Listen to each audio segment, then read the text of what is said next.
बहू का 9वां महीना।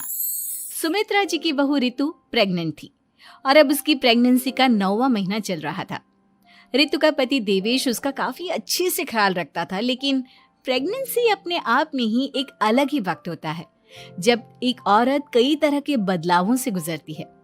शरीर के साथ साथ उसके अंदर बहुत सारे इमोशनल चेंजेस भी आते हैं और रितु इन सब चीजों से गुजर रही थी। इसीलिए कई बार वो बहुत परेशान हो जाती थी। उसे बार बार बहुत मुश्किलों का सामना करना पड़ रहा था। एक दिन अचानक शाम के वक्त रितु जोर जोर से रोने लगी। अरे रितु बेटा, क्या हुआ? तुम रो क्यों रही हो? कुछ नहीं मम्मी जी, बस बहुत परेशान हो रही हूँ मैं। हाँ बेटा, वो तो मुझे भी दिख रहा है, तभी तो रो रही हो तुम। लेकिन परेशानी के पीछे की वजह तो बताओ, आखिर बात क्या है? किसी ने कुछ कहा क्या तुमसे? नहीं मम्मी जी, किसी ने कुछ भी नहीं कहा, बस ऐसे ही मेरा मन कर रहा है रोने का। अरे बेटा, ये क्या बात हुई? रोने का मन कर रहा है?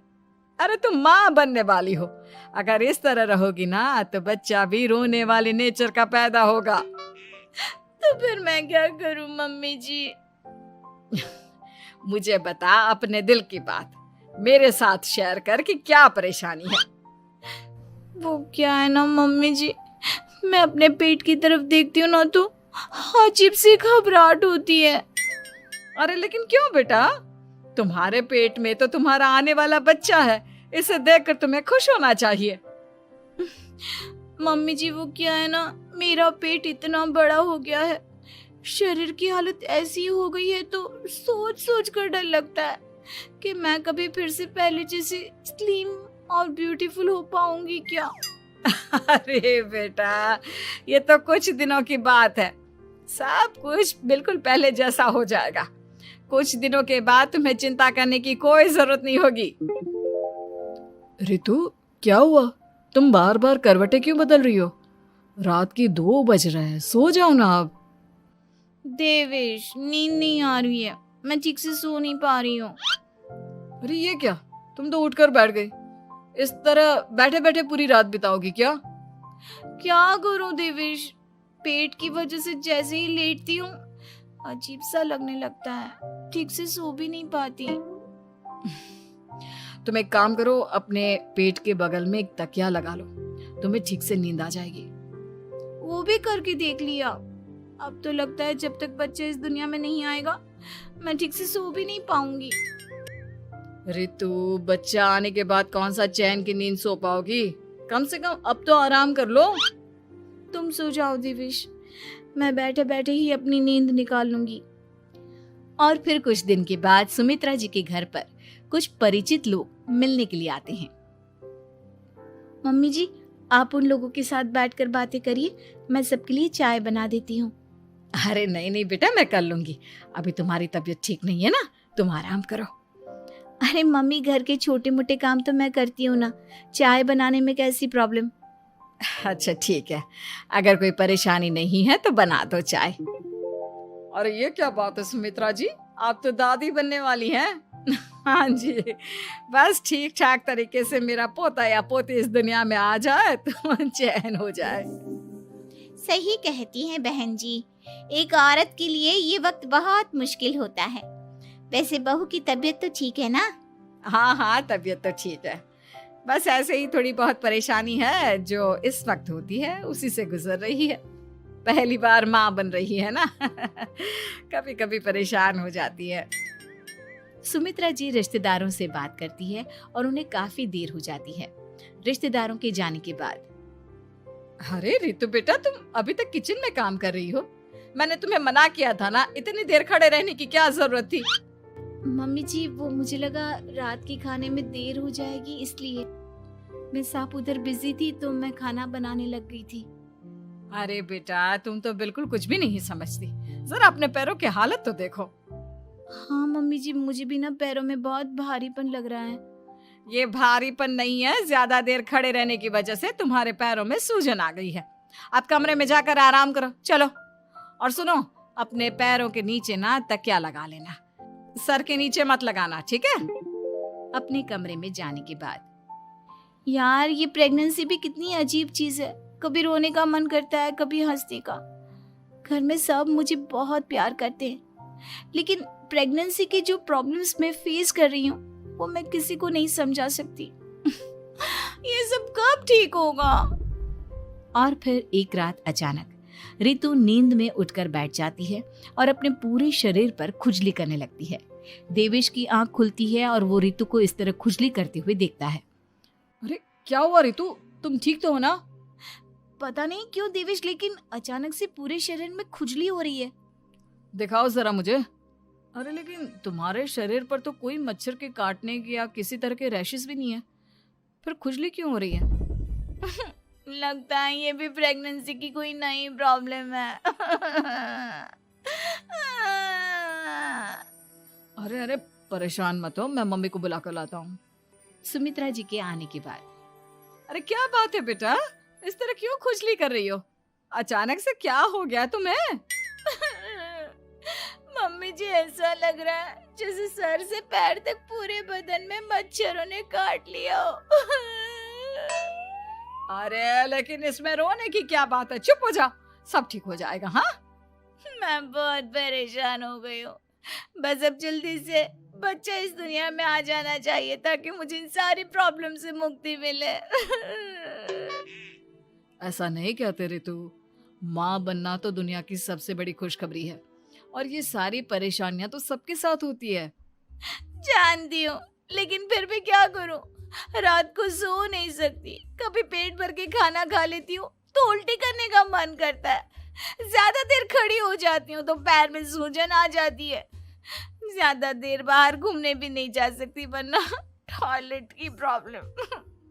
ये सब कब ठीक होगा? कुछ दिन और बीत गए और अब तक रितु का 9वां महीना खत्म होने का वक्त आ गया था। अब हर दिन रितु बस यही सोचती थी कि उसका बच्चा इस दुनिया में आने वाला है। हाँ, वो बात अलग थी कि वो कई तरह की इमोशनल चेंजेस से गुजर रही थी और फिर एक दिन अचानक, देवेश मुझे ना चाउमीन खाने का मन कर रहा है। अभी रात के 12 बजे? अरे रितु, इस वक्त चाउमीन कहाँ से लेकर आऊंगा मैं? किसी होटल में फोन करो ना, कोई तो डिलीवर करता होगा ना इतनी रात को। नहीं नहीं रितु, इतनी रात को कोई डिलीवर नहीं करता, तुम कल खा लेना, मैं कल तुम्हारे लिए लेकर आऊंगा बस। नहीं, मुझे अभी खाने का मन कर रहा है, मुझे अभी खाना है। अच्छा अच्छा ठीक है, एक काम करो, मैं किचन में जाकर तुम्हारे लिए मैगी बना कर लाता हूँ, क्या पता उसे खाकर तुम्हारा मन ठीक हो जाए। हाँ ठीक है। देवेश रितु को मैगी बनाकर खिला देता है, लेकिन अगले दिन अचानक से रितु की तबीयत खराब हो जाती है। क्या हुआ है बहू को? बेटा तूने कुछ उल्टा सीधा तो नहीं खा लिया ना? मम्मी वो कल आधी रात को चाउमीन खाने की बात कर रही थी तो मैंने इसे मैगी बनाकर खिला दी। अरे लेकिन एक बार मुझसे तो पूछ लेता, इसी वजह से उसे अजीब सा लग रहा है। कोई बात नहीं, वैसे भी बच्चा आने का वक्त पास आ गया है ना, इसलिए ये सब चीजें हो रही है। मेरे पेट में बहुत दर्द हो रहा है, जब से मैगी खाई है तब से पता नहीं क्या हो गया। अरे कुछ नहीं हुआ बेटा, बस कुछ दिन की बात और है, परेशान मत हो। चल हम तुम्हें ना डॉक्टर के पास ले चलते हैं। हॉस्पिटल जाने के बाद, डॉक्टर साहब मेरी बहू की तबीयत ठीक तो है ना? हाँ, वैसे तो सब कुछ ठीक लगता है, डाइजेशन का प्रॉब्लम हो गया है, ऐसे वक्त में हो जाता है। प्रेगनेंसी की वजह से पेट के ऊपर बहुत प्रेशर आ जाता है, इसलिए डाइजेशन थोड़ा वीक हो जाता है। और उन्होंने रात के वक्त मैगी खा ली, इसलिए उनको ये प्रॉब्लम हो गया। डरने वाली कोई बात नहीं है। थैंक यू डॉक्टर साहब, अब हम इसका ध्यान रखेंगे। लेकिन अब रितु की डिलीवरी का वक्त पास आ गया है, आपको उनका पहले से भी ज़्यादा ध्यान रखना होगा। मैंने चेकअप कर लिया है, 1 सप्ताह के अंदर रितु की डिलीवरी होने के पूरे चांस है। एक दिन अचानक किचन में काम करते करते रितु के पेट में बहुत तेज दर्द होने लगता है। देवेश, मम्मी जी जल्दी आइए।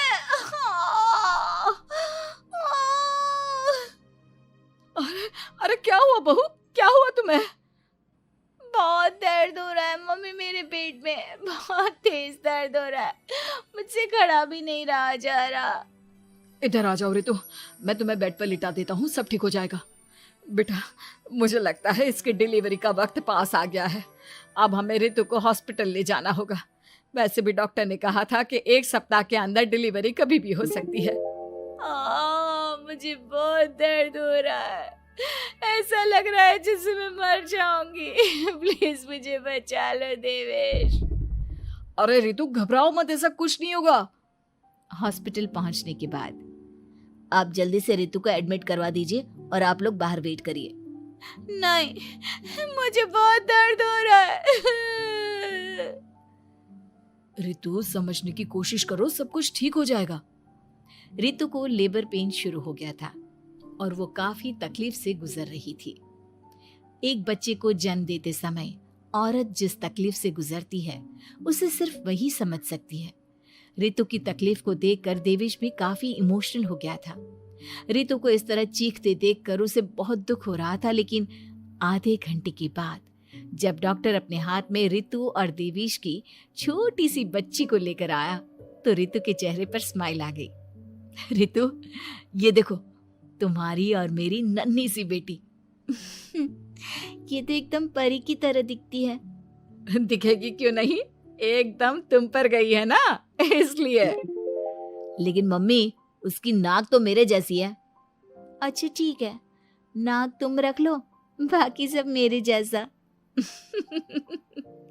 देखा रितु, तुमने कितनी तकलीफ सही, लेकिन उस तकलीफ के बदले तुम्हें भगवान ने ये छोटी सी परी दे दी। और ऐसा सब औरतों के साथ होता है।